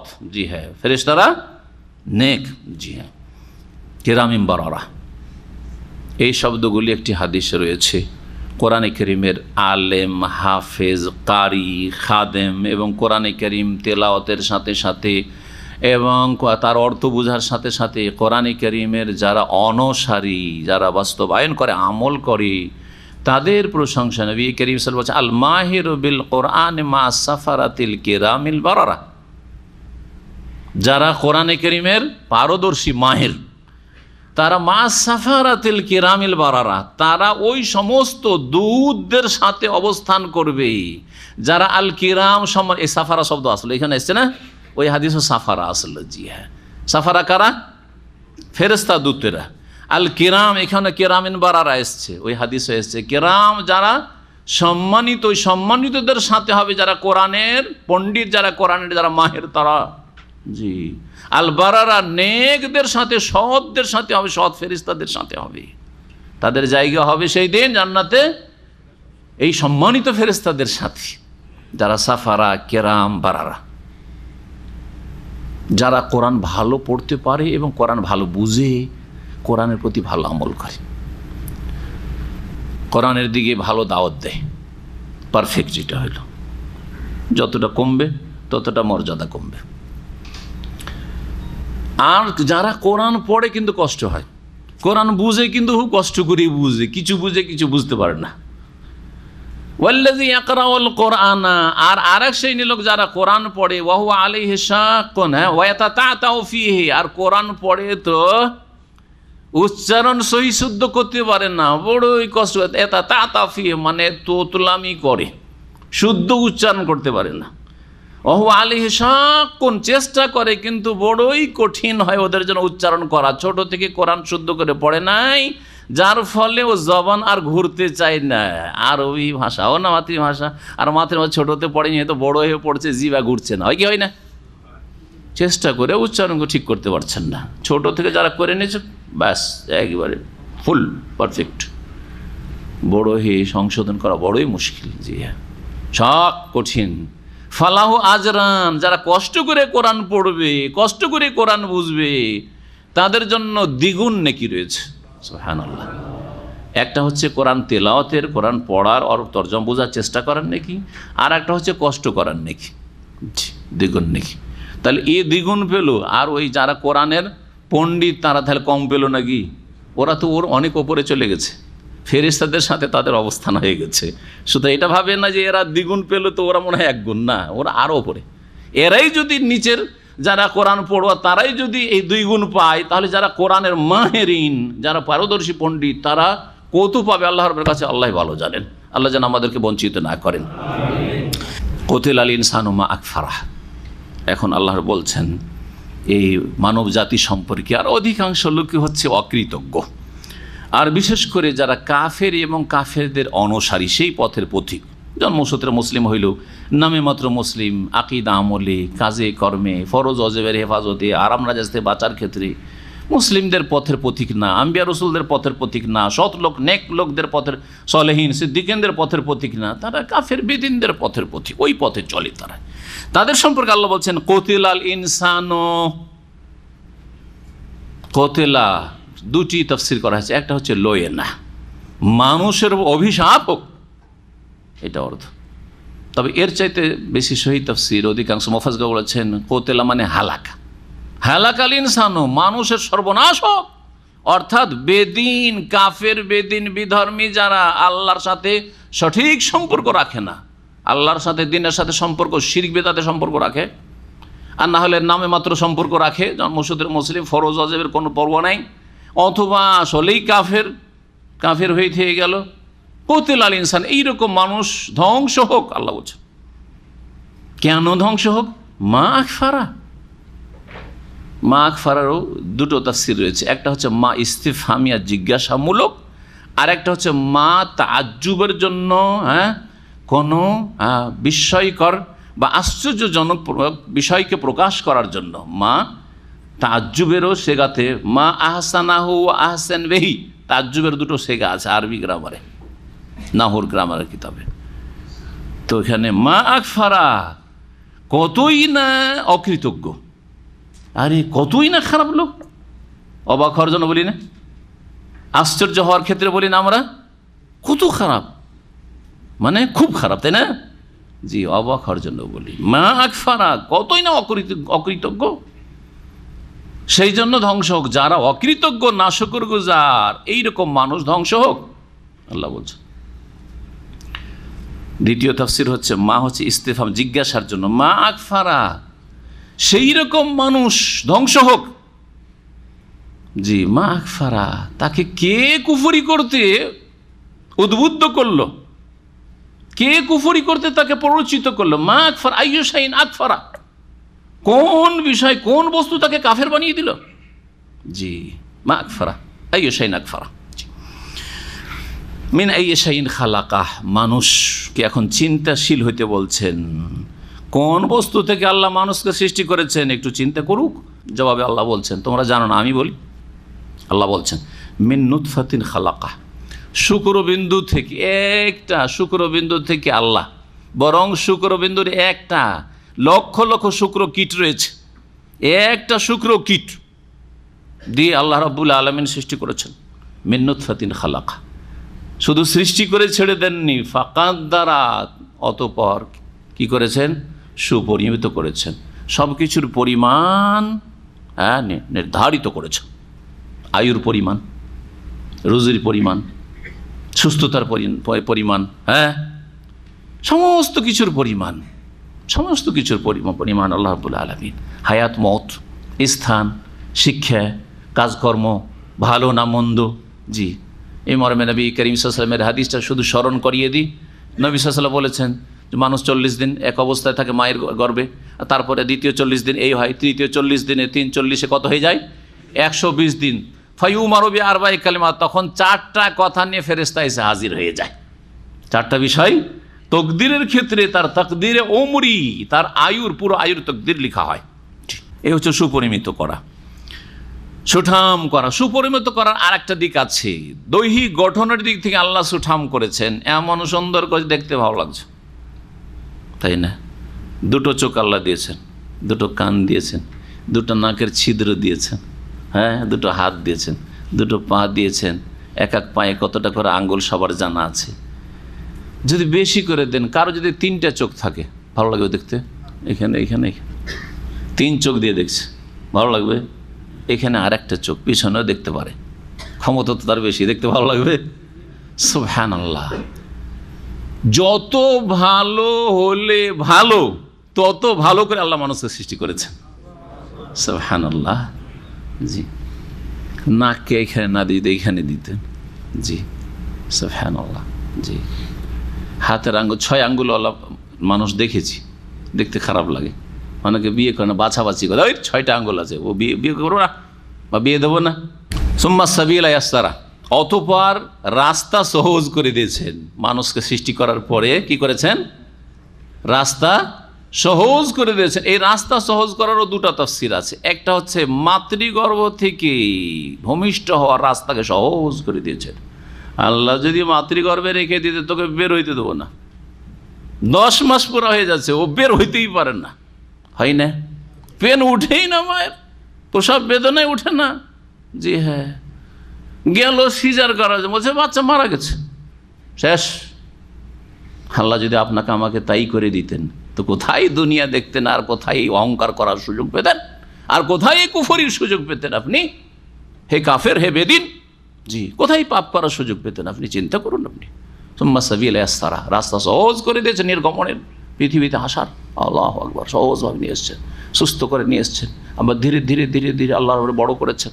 যখন যে ওজনটা থাকা উচিত, সেই ওজনটা সেই সময় থাকলে আপনি সুস্থ, না হলে 3 মাস বয়স, 6 মাস বয়স, আর যদি 20 কিলো 25 কিলো হয়ে যান, ডাক্তার বলছে অসুস্থ ছেলে। ওজন বেশি হলেও অসুস্থ, ওজন কম হলেও অসুস্থ, ঠিক না?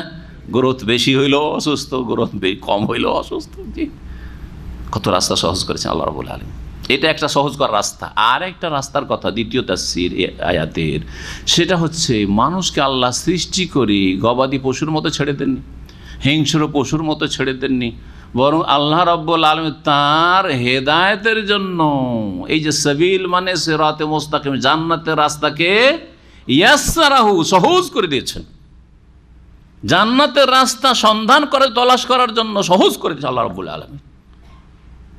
জ্ঞান দিয়েছেন, আকলে সালিম, সুস্থ মস্তিষ্ক, সুস্থ বিবেক বিবেচনা, যা দিয়ে অনেক ক্ষেত্রে আমরা সিদ্ধান্ত নিতে পারি।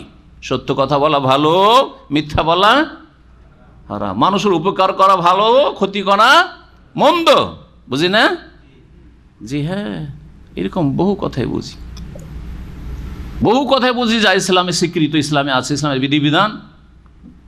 আর অনেক ক্ষেত্রে জ্ঞান অত দূর পৌঁছিবে না, কেন জ্ঞানের দৌড় সীমিত। সুতরাং সেখানে এই জ্ঞানকে সুষ্ঠুভাবে পরিচালনা করার জন্য আল্লাহ রাব্বুল আলামিন ওহীর বিধান নাযিল করেছেন, কোরআনে ও হাদিস নাযিল করেছেন। কোরআনে ও হাদিসটা সঠিক করে বুঝিয়ে দেওয়ার জন্য যুগে যে আম্বিয়া রাসূলগণকে আল্লাহ রাব্বুল আলামিন পাঠিয়েছেন। সুম্মা সাবিলা ইয়াসসারা, জান্নাতের রাস্তাকে সহজ করে দিয়েছেন। এইভাবে জান্নাতের রাস্তাকে সহজ করে দিয়েছেন। যদি আমাকে আপনাকে আল্লাহ বোধ শক্তি না দিতেন যে মায়ের মাঝে আর স্ত্রীর মাঝে পার্থক্য কি, এই বোধ শক্তি দিয়েছেন আল্লাহ রাব্বুল আলামিন। আপনার বোন আর আপনার স্ত্রীর মাঝে পার্থক্য কি, আপনার স্ত্রী আর আরেকজন বেগানা মহিলা এর মাঝে পার্থক্য কি, সেটা জ্ঞান দিয়ে উপলব্ধি করা হোক। আর যদি জ্ঞান কাজ না করে, তো শরীয়তের বিধান, নেকাহ বিয়ে করা সওয়াবের কাজ, সহবাস স্ত্রীর সাথে সব নেকির কাজ, আর জেনা করা হচ্ছে বড় কাবিরা গুনাহ। জি হ্যাঁ, সুম্মা সাবিলা ইয়াসসারা, জান্নাতের রাস্তাকে সহজ করে দিয়েছেন, জাহান্নামের রাস্তা থেকে বেঁচে থাকা সহজ করে দিয়েছেন আল্লাহ রাব্বুল আলামিন। আল্লাহু আকবার, আল্লাহ শুকরিয়া আদায় করেন, বড় আলহামদুলিল্লাহ। জন্মসূত্রে মুসলিম, আল্লাহ মুসলিম ঘরে পয়দা করেছেন, রাস্তা সহজ করে দিয়েছেন। হিন্দুর ঘরে পয়দা হলে দেখতেন গোটা বংশ খুন করার জন্য রেডি হয়ে যেত, তুই মুসলমান হবে। সেই ক্ষেত্রে আপনার যদি ঈমান মজবুত না হয়, তাহলে সেখানে পদস্খলন অবশ্যই ঘটে যেত। মরি আর বাঁচি, আমি জান্নাতকে হারাবো না, জাহান্নামে যাব না আমি, এটা কয়জন হইতে পারে? এইরকম ঝুঁকি কয়জন নিতে পারে? জি হ্যাঁ, কয়জন এই ঝুঁকি নিতে পারে? আমার আত্মীয় স্বজনের সাথে সম্পর্ক থাক আর না থাক, আল্লাহর সাথে, রবের সাথে আমার সম্পর্ক থাকতে হবে, স্রষ্টার সাথে আমার সম্পর্ক ঠিক থাকতে হবে। মানুষের সাথে সম্পর্ক ভালো হইলো না মন্দ হইলো ওটা পরের বিষয়, আগের বিষয় আমাকে যিনি এই দুনিয়ায় পাঠিয়েছেন তাকে চিনি কিনা, তার সাথে সম্পর্ক আমার ভালো কিনা। কথা বুঝছেন না? বুঝছেন না? জি হ্যাঁ, বিদাতিরা বিদাতের জন্য বাধ্য করছে, গ্রামবাসীকে রাজি করবেন। হ্যাঁ, বিদাতি হুজুরকে রাজি করবেন, আপনি বাপ দাদা বিদাতি তাদেরকে রাজি করবেন, পরিবার বংশধরকে রাজি করবেন, না রবকে রাজি করবেন? সুম্মা সাবিলা ইয়াসসারা, বহু লোকের জন্য আল্লাহ রাস্তা সহজ করে দিচ্ছেন, যাক এরা অসন্তুষ্ট হোক, আল্লাহ আমার উপর রাজি হয়ে যাক, ঠিক কিনা? আরেকজনের জন্য করেননি, আপনার সাথে ও ভালো ভাই পারবো না, আমি এত ঝুঁকি নিতে পারবো না, সবাই অসন্তুষ্ট আমার পরিবারের, জি ওদের তরিকাতেই থাকে, আবু তালেবের মতো। জি, যদিও আপনাদেরকে ভালোবাসি, রাসূলুল্লাহ আবু তালেব ভালোবাসতেন, কিন্তু ইসলামে আসার তৌফিক হয়নি। ওইরকম অনেকে আছে, বেদাতি ঘরে থেকে গেল, ঝুঁকি নিতে চাইল না, মহব্বত করে, কথাগুলি আপনাদের ভালো লাগে, কিন্তু মানতে পারছি না দেশে গিয়ে, ঠিক না? জি, রাস্তা সহজ হলো না ওর জন্য। আপনার জন্য আল্লাহ রাস্তা সহজ করে দিয়েছেন জান্নাতের। বলুন আলহামদুলিল্লাহ। সুম্মা আমাতাহু, অতঃপর আল্লাহ রাব্বুল আলামিন মানুষকে মৃত্যু দান করেন। এতেও হিকমত রয়েছে, না হলে জালেমের বিচার হইতো না। সারা জীবন যদি জালেম বেঁচে থেকে যেত, জুলুম করতেই থাকতো, সারা জীবন মজলুম বেঁচে থাকতো তাহলে পুরোপুরি তার সুবিচার কায়েমের কোনো দিন হইতো না, আর আল্লাহ কোনো সুবিচার হইতো না। সুতরাং এমন একটা দিন হইতে হবে যেই দিন জালেম হাজির হবে, মজলুম হাজির হবে, ন্যায়কারী হাজির হবে, অন্যায়কারী হাজির হবে, সৎ হাজির হবে, অসৎ হাজির হবে, আর সবার সামনে বিচার হবে। এটাই হচ্ছে সুস্থ মস্তিষ্কের কথা, যে একদিন সুবিচারের দিন কায়েম হওয়া উচিত, যেটা ইয়াউমুল কিয়ামা, হাসরের দিন। এই জন্য মৃত্যু মানুষের, যে মৃত্যুর পরে যে সেই দিন আসতে পারে। আকবারা, মরণের পরে যদি হিংস্র পশুর মতো বন জঙ্গলে মরে পড়েই থেকে যায়, পোকামাকড়ে খেয়ে নেয়, অন্য পশুতে খেয়ে নেয়, ঠিক না, গরু মরে পড়ে আছে মাঠে, আর জি কুকুর শিরগালিতে টানা হাঁচড়া করছে। মানুষকে যদি ওইরকমভাবে আল্লাহ ফেলে রেখে দিতেন, এই সম্মানিত সৃষ্টি কত লাঞ্ছিত অপদস্থ হইতো, আর কত আবহাওয়া দূষিত হইতো, পরিবেশ কত খারাপ হয়ে যেত, কত দুর্গন্ধ ছড়াইতো। তার জন্য আল্লাহ কি করলেন? কবরের ব্যবস্থা, দাফন কাফনের বিধান দিলেন। আকবারা, আল্লাহ তাকে কবরস্থ করার ব্যবস্থা করলেন, যে কবরে দাফন করি। সুম্মাইযা শাআ আনশারা, অতবার যখন আল্লাহ চাইবেন পুনর্জীবিত করবেন, ছেড়ে দেবেন না। মরে গেলে, এক্সপায়ার হয়ে গেলে আর কিচ্ছু হবে না, না না না না, আযাব শুরু হয়ে গেছে এখন থেকেই। আর এই আযাব দিয়ে আল্লাহ ক্ষান্ত হবেন না, কারণ এই দিয়ে তোমার পুরো যে অপরাধের বদলা তুমি পাওনি, সুতরাং সেখানে হাজির হইতে হবে সেই বিচার দিবসে, ইয়াউমুদ্দিন, ইয়াউমুল জাযা। আর সেখানে দুটো স্থান রয়েছে, জান্নাত জাহান্নাম, সেই দিন নির্ণয় হবে। জি।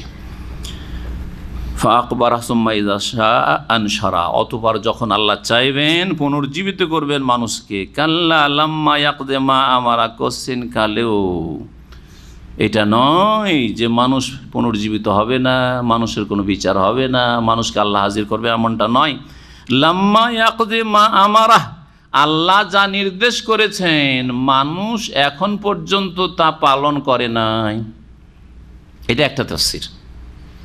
আল্লাহ নির্দেশ করেছেন, আমারা মানে আমারাহুল্লাহ, আর লাম্মা ইয়াকযি মানে মানুষ বান্দা তা এখনো পূরণ করে না। যেই উদ্দেশ্যে আল্লাহ তোমাকে সৃষ্টি করেছেন সেই উদ্দেশ্যকে তুমি এখনো বাস্তবায়ন করতে পারো নাই।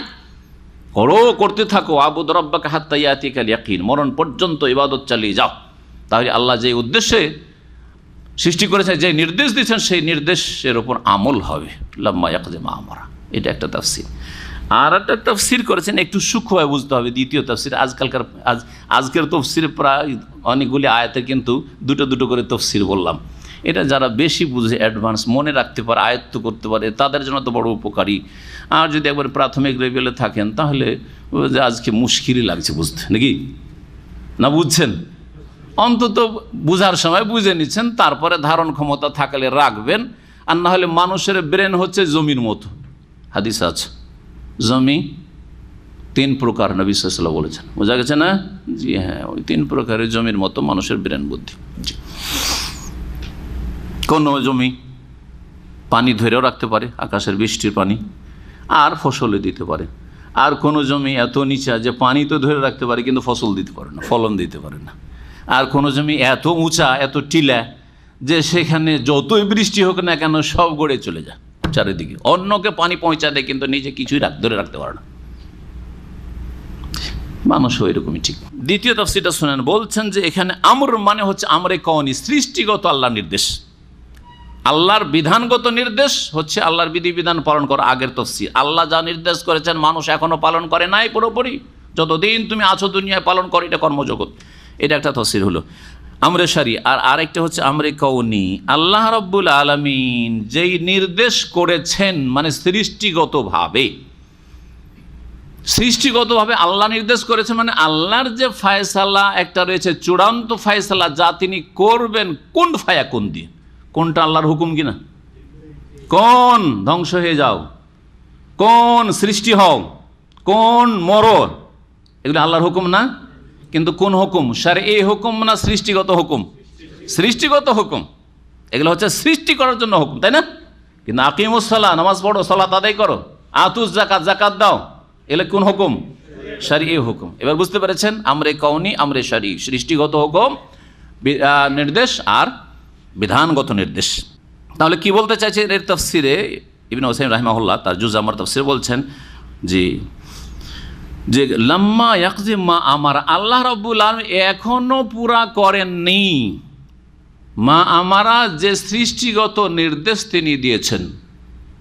সৃষ্টিগত নির্দেশ হচ্ছে বা দেবেন, অনেক সময় মাজি বলে ভবিষ্যতের অর্থ নেওয়া হয়, কোরআনে কারীম বহু রয়েছে। কাদ আফলাহাল মুমিনুন, মুমিনরা সফল কাম হয়ে গেছে, মানে হবে। জি হ্যাঁ, আল্লাহ রাব্বুল নির্দেশ হচ্ছে সৃষ্টিগত, যে পৃথিবী এক সময় কি হয়ে যাবে? ধ্বংস হয়ে যাবে, এই পৃথিবী আর থাকবে না, আখেরাত শুরু হবে, কিয়ামত কায়েম হবে, বিচার দিবস কায়েম হবে, জান্নাত জাহান্নামে যাওয়ার দুই শ্রেণীর মানুষ দুই ভাগ করে দিয়ে হুকুম হবে, ঠিক না? সৃষ্টিগত হুকুম আল্লাহ রাব্বুল আলামিন ফয়সালা।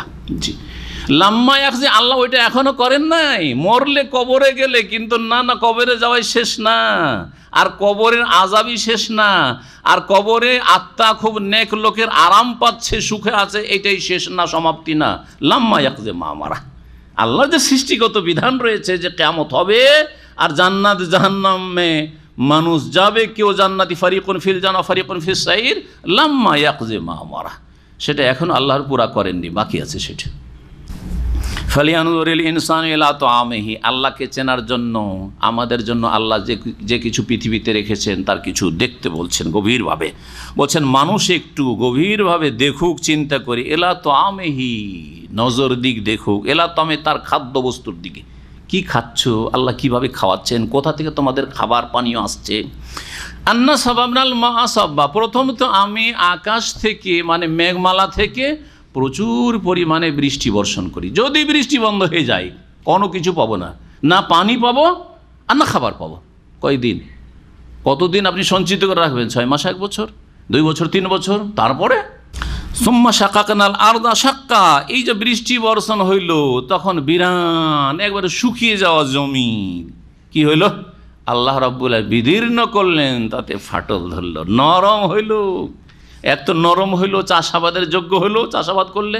আর চাষাবাদ যদি নাও করা হয় তাহলে এই ভূগর্ভে অনেক বীজ গাছপালার পড়ে আছে, পাখিতে ফেলেছে, উড়ে এসে পড়েছে, যেভাবে হোক না কেন, তখন কি করবে? সেই জমিন ভূমি মাটি বিদীর্ণ করে গজিয়ে উঠবে, অঙ্কুর গজাবে, হয় না? এমন এমন গাছ দেখতে পায় মাঠে ঘাটে, আরে একে বীজ এখানে কে নিয়ে আসলো রে? আল্লাহ ভালো যায় কে নিয়ে আসলো, ঠিক না? ফাম্বাতনা ফিহা হাব্বা, সুতরাং এই জমিনে পৃথিবীতে আমি কি করি? শস্য, হাব্বান মানে দানা শস্য, ধান গম শস্য, যত রকমের শস্য রয়েছে, হাব্বান শস্য, তাতে উদ্গত করি। ওয়াইনাবান আঙ্গুর উদ্গত করি।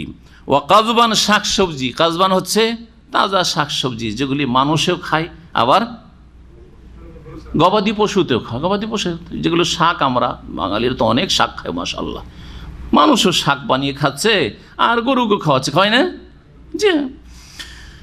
ও জৈতুন ও নাখলা, এবং জৈতুন আমি উদ্গত করি। ও নাখলা, খেজুর, হ্যাঁ খেজুর গাছ এবং খেজুর উদ্গত করি। ও হাদাইকা গোলবা, এবং ঘন বৃক্ষ বিশিষ্ট। গোলবান মানে হচ্ছে ঘন নিবিড়, আর হাদাইক বহু বচন, বাগ বাগিচা, বাগান। জি হ্যাঁ, ও হাদাইকা গোলবা মানে না, মানে ঘন বৃক্ষ গাছ বিশিষ্ট বাগান সহ আমি কি করি? উদ্গত করি, মানে আবাদ করি। ও ফাকিহা, এবং বিভিন্ন রকমের ফলমূল। ও আব্বান, এবং ঘাস লতা পাতা। জি, ফাকিহা মানুষের খাদ্য, যেটা মানুষকে খেতে স্বাদ লাগে, ফলমূল। আর আব্বান হচ্ছে গবাদি পশুর খাদ্য, যতগুলি ঘাস রয়েছে, লতা পাতা রয়েছে, এগুলো মানুষ তো খাই না, কিন্তু মানুষের গবাদি পশু ওগুলো খাই। তাই আল্লাহ বলছেন মাতা আল্লাকুম, এই সমস্ত সৃষ্টি হচ্ছে তোমাদের ভোগের সামগ্রী হিসাবে। ওয়ালি আনআমিকুম, এবং তোমাদের গৃহপালিত বা গবাদি পশুর ভোগের সামগ্রী বা খাদ্যবস্তু হিসাবে। ফাইদা জাআতিস সাখা, এই তো দুনিয়া, কিন্তু দুনিয়া একদিন ধ্বংস হয়ে যাবে। কখন সেটা? যেই দিন বিকট শব্দ আসবে, সাখা, এমন ভয়ঙ্কর বিকট শব্দ। সাখাতুন বলা হয়েছে, সাখা মানে এমন বিকট শব্দ হওয়া যেই শব্দ কানের পর্দাকে ফাটিয়ে দেয়। কিয়ামতের জন্য যে সেঙ্গায় ফুৎকার দেওয়া হবে তাতে মানুষের যারা সেই সময় বেঁচে থাকবে আর তাদের উপর কিয়ামত কায়েম হয় তারা সবাই কিন্তু অসৎ পাপিষ্ট হবে। তার আগে মমিনদের রূহগুলিকে আল্লাহ কবজ করবেন, মমিন উঠে যাবে, আল্লাহকে স্মরণ করার কোনো লোক থাকবে না, আল্লাহর ইবাদত করার কোনো লোক থাকবে না, যে মর্মে রয়েছে হাত্তা লা ইউকালু ফিল আরদি আল্লাহ আল্লাহ, যতদিন পর্যন্ত আল্লাহ বলনেওয়ালা মানে আল্লাহর জিকির নয়। আবার বেদাতে এনেছে যে আল্লাহর জিকির করনেওয়ালা যতদিন থাকবে, এই জিকির পার্টি বেদাতি জিকির পার্টি ততদিন নাকি কিয়ামত কায়েম হবে না। বল ব্যাখ্যা, আল্লাহর নাম লেনেওয়ালা মানে আল্লাহর প্রতি বিশ্বাসী মানুষ যতদিন থাকবে, মুমিনরা যতদিন থাকবে ততদিন পর্যন্ত কিয়ামত কায়েম হবে না। এদের রূহ কবজ, কারণ আল্লাহ অত কষ্ট মুমিনকে দিতে চান না। কাফেরদের ওপর কিয়ামত কায়েম হবে, বেদিনদের ওপর কিয়ামত কায়েম হবে, পেট পূজারীদের ওপর কিয়ামত। যেই দিন এই বিকট ভয়ঙ্কর শব্দ আগমন করবে, ইয়াউমা ইয়াফিরুল মারউ, সেই দিন কিয়ামত কায়েম হয়ে যাবে। আর সেই দিন প্রত্যেক মানুষ পলায়ন করবে নিজের ভাই থেকে, নিজের মাতা থেকে, নিজের পিতা থেকে, অসাহেবাতিহি নিজের স্ত্রী থেকে, ওয়াবানিয়ে নিজের সন্তান সন্ততি থেকে। কেন পলায়ন করবে? কারণ ভয় করবে যে কি জানি কি বলে, আমি ওইসব করতে পারবো না। হ্যাঁ, ভয়ে পালাবে। প্রত্যেক মানুষের সেই দিন এমন অবস্থা হবে, শানুন মানে অবস্থা হবে, যা তাকে ব্যতিব্যস্ত করে দেবে। ইয়গনিহি মানে যা তাকে কি করবে? ব্যতিব্যস্ত করে দেবে, নিজের নিয়ে ব্যস্ত হয়ে যাবে। নাফসি নাফসি সবাই বলবে কি? নাফসি নাফসি। কে কথা বলবে? একমাত্র কে কথা বলবে? নবী করিম সাল্লাল্লাহু আলাইহি ওয়াসাল্লামের হাদিস রয়েছে, আল্লাহর সাথে একমাত্র কথা বলবে সেই দিন, সহিহ বুখারী হাদিস, ওয়ালা ইয়াতাকাল্লামু ইয়াওমাইযিন ইল্লা রাসূল, রাসূলগণ ছাড়া সেই দিন কেউ কথা বলার সাহস করবে না। তারপর অন্যান্য নবী রাসূল কেউ সুপারিশের জন্য আসতে রাজি হবে না, সেই হাদিসও জানা আছে আপনাদের। শেষ পর্যন্ত সমস্ত মানুষ ছুটে যাবে কার কাছে? যখন আদম থেকে নিরাশ, নূহ থেকে নিরাশ, ইব্রাহিম থেকে নিরাশ, মুসা ঈসা সবার আলাইহিমুসসালাম জামিয়ান তাদের থেকে নিরাশ, তারা কেউ রাজি হলো না। নাফসি নাফসি, ইযহাবু ইলা গায়রি, যাওয়ার কাউকে খোঁজো, আর কাউকে খোঁজো। তখন আসবে রাসূলুল্লাহ সাল্লাল্লাহু আলাইহি সাল্লামের কাছে, আর পীরেরা বড় বড় জাহাজ নিয়ে আসবে। হ্যাঁ জি, লা হাওলা ওয়ালা কুওয়াতা ইল্লা বিল্লাহ। ছিল বাপদাদা ছিল, ওয়াজাদনা আলিহা আবান, আর বলিয়েন না মক্কার মুশরিকদের মতো যে বাপদাদা করে এসেছে আমরা করবো। বাপদাদা ভুল করেছে, আল্লাহ মাফ করে দেন, তারা জানতো না, কিন্তু আপনার চোখ খুলে গেছে, এখন চোখ খুলে কোরআন হাদিস মেনে চলে। ওজুহু ইয়াওমাইযিন মুসফিরা, এখন মানুষকে আল্লাহ দুই ভাগে ভাগ করছেন। হাসরের মাঠে মানুষ দুই ভাগে বিভক্ত হবে। এক দলের চেহারা বলছেন, কতক লোকের চেহারা এমন হবে ইয়াওমাইযিন সেই দিন, মুসফিরা কি হবে? উজ্জ্বল হবে। মুসফিরা উজ্জ্বল হবে। দাহিকাতুন, জি হাসি মুখে তো, দাহিকা যাকো মানে তার হাসি মুখে, আরে হাসবে সেই দিন, হাসি খুশি সেই দিন, জি সহাস্য হবে। মুস্তাবশিরা, আর প্রফুল্ল হবে, আনন্দিত হবে সেদিন, ভিতরে আনন্দ আর চেহারায় হাসি ফুটবে। জি এই জন্য দাহেকা বলা হয়েছে, মুস্তাবশিরা বলা হয়েছে। আর আনন্দ কখন হয়? যখন মানুষের জন্য সুসংবাদ হয়। কখন? দুঃসংবাদে আনন্দ হয়, কখন আনন্দ হয় না। আনন্দিত তখনই হয় যখন সুসংবাদ আসে। ফেরেশতারা বলবে ওয়াবশিরু বিল জান্নাতিল্লাতী কুনতুম তুআদুন, সুসংবাদ জান্নাতের তোমাদের জন্য। লাকুমুল বুশরা ফিল হায়াতিদ দুনিয়া ওয়া ফিল আখিরা, আরে দুনিয়াতেও সুসংবাদ ছিল তোমাদের জন্য, এখন আখিরাতে তোমাদের জন্য সুসংবাদ। এ বুশরার কথা রয়েছে, ওখান থেকে মুস্তাবশিরা। ওয়া ওজুহু ইয়াওমাইযিন আলাইহা গাবারা, আর কতক চেহারা সেই দিন কাফির এবং কাফেরদের অনুসারী, কাফেরদের সাথে থাকা ভালোবেসেছে দুনিয়ায়, কাফেরদের মতো কর্মকাণ্ড ভালোবেসেছে, কাফেরদের মতো সালাতের সময় ঘুমিয়ে থেকেছে, কাফেরদের মতো শিরিক করেছে, ধর্মের নামে কুসংস্কার বিদাত করেছে। জি হ্যাঁ, সুতরাং তাদের সাথেই উঠতে হবে, বিনা তওবায় চলে গেলে, বিনা সংশোধনে চলে গেলে। সেই দিন কতক চেহারা কি হবে? আলাইহা গাবারা, সেই চেহারাগুলি ধুলো ধূসরিত হবে, সেগুলিতে ধুলো বালি ছেয়ে থাকবে। সুবহানাল্লাহ। গাবার, গোবার থেকে, গোবার মানে এই যে আমাদের পূর্ব এলাকায় সৌদি আরবের ইস্টার্ন প্রভিন্স যে মিনতাকা শারকিয়া, এতে যে ধুলো উড়ে, তখন এটাকে কি বলা হয়? আরবিতে গোবার বলে, এই যে গাবারা, ওখান থেকে কতক চেহারা ধুলো ধূসরিত হবে। তার হাকুহা কাতার, আর কালিমা তাদের মুখমণ্ডলের চেহারায় ছেয়ে যাবে, কালো হয়ে যাবে। আল্লাহু আকবার, কালো হয়ে যাবে তাদের চেহারা। উলাইকা হুমুল কাফারাতুল ফাজারা, তারা কারা? যারা হচ্ছে কাফের এবং পাপিষ্ঠ, হয় কাফের আর কাফের না হলো এত পাপিষ্ঠ যে কাফেরদের মতো তাদের কাছে জেনা আর জেমাই কোনো পার্থক্য ছিল না, জেনা আর স্ত্রী সহবাসে কোনো পার্থক্য ছিল না। তাদের কাছে পয়সাই ছিল মুখ্য, দুনিয়ার স্বার্থই ছিল মুখ্য। তার জন্য খুন করতেও দ্বিধা না, জুলুম করতেও দ্বিধা না। সুদের টাকা আর মেহনত করা, ডিউটি করা টাকায় কোনো পার্থক্য ছিল না। ঘুষের টাকা আর সরকারি বেতনে কোনো পার্থক্য তাদের কাছে ছিল না। শিরক করা, আল্লাহর ইবাদত করায় কোনো পার্থক্য ছিল না। মসজিদে গিয়ে সালাত আদায় করার, মাজারে সেজদা করে কোনো পার্থক্য ছিল না। লাইলাতুল কাদার আর শবে বরাতে তাদের কোনো পার্থক্য ছিল না। ঈদুল ফিতর, ঈদুল আজহার, ঈদে মিলাদুন নবী, এই 3 ঈদে কোনো পার্থক্য ছিল না। সবটাই সওয়াবের কাজ। জি হ্যাঁ, জি হ্যাঁ, এরা হলো ফাজারা, এরা হলো ফাজারা। এই অবস্থায় যদি চলে যায় তো এদের চেহারাগুলি সেদিন মলিন হবে, কালো হবে, ধুলো ধূসরিত হবে। আল্লাহ যেন আমাদের হেফাজত করেন, তৌহিদ সুন্নাতের পথে চলার তৌফিক দান করেন এবং নবী করিম সাল্লাল্লাহু আলাইহি সাল্লামের সার্বিক ক্ষেত্রে অনুসারী হওয়ার তৌফিক দান করেন। আল্লাহ রাব্বুল আলামিন যেন ফরজ ওয়াজিবের হেফাজতের তৌফিক দান করেন এবং শিরক বিদআত থেকে বেঁচে থাকার তৌফিক দান করেন। হারাম নাজায়েজ থেকে আমাদেরকে বাঁচিয়ে রাখেন। চরিত্র ভালো গঠন করার তৌফিক দান করেন। মন্দ কথা কাজ থেকে, খারাপ চরিত্র থেকে, নিচু শ্রেণীর মানুষের চরিত্র থেকে আল্লাহ আমাদেরকে যেন বাঁচিয়ে রাখেন। হালাল রুজিতে বরকত দান করেন, হারাম রুজি থেকে দূরে রাখেন। সুবহান রাব্বিকা রাব্বিল ইজ্জাতি আম্মা ইয়াসিফুন ওয়া সালামুন আলাল মুরসালিন ওয়া আলহামদুলিল্লাহি রাব্বিল আলামিন।